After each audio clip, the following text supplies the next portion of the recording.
I'm Trish McGuffin, and I'm a certified surgical technologist. I'm kind of like the instrument specialist. I make sure that everything's sterile in the room, that we have all the items ready and to go for the surgery, and I help with the procedure, making sure that the next step is ready to go.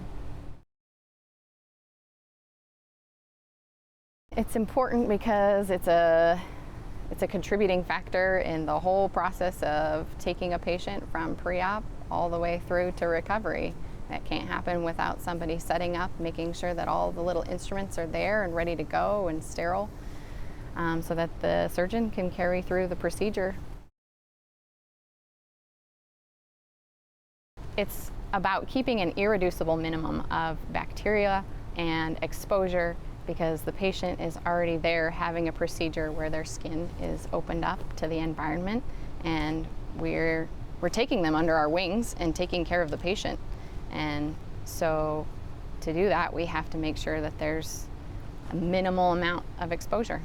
I would say the surg tech is kind of like a sterility bulldog in some way, because if there's a contamination, they make sure that it's followed through and corrected, and then we continue on.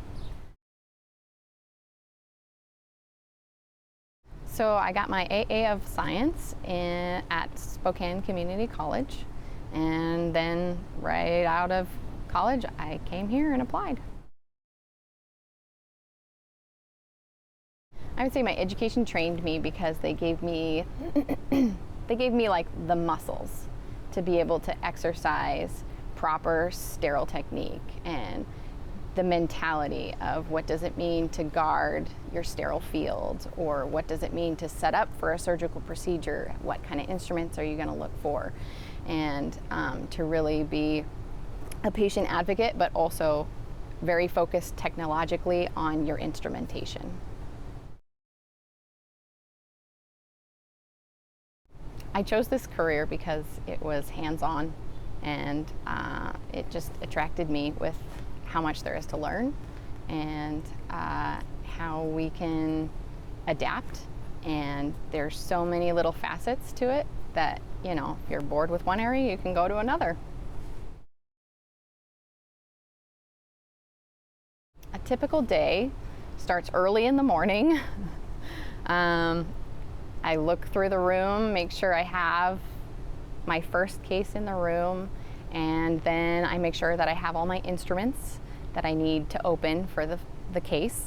I go through all my little items that are disposables that I want for the case. And then usually I make sure that the nurse has what they need, or if they have any questions. And then I set aside items that might need to be opened later based on what procedure I'm doing. So it's kind of always thinking like 10 steps ahead. And then I'll scrub in and set up. They'll bring the patient back, and we'll get ready to scrub the doctor in and get the procedure going. There's a good demand for surgical techs. Yeah, you will find a place and be definitely needed. Part of being a surg tech is anticipating. So you're always thinking on your feet, but not only thinking on your feet, you're thinking, okay, if this went slightly bad, what would I do next? Because you're always going on like risk mitigation or thinking on the defense, because you want to be prepared for the next step.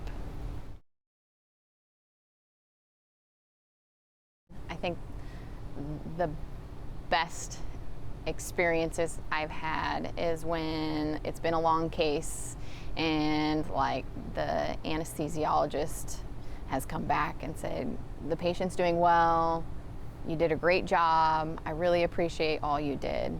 And that's enough for me.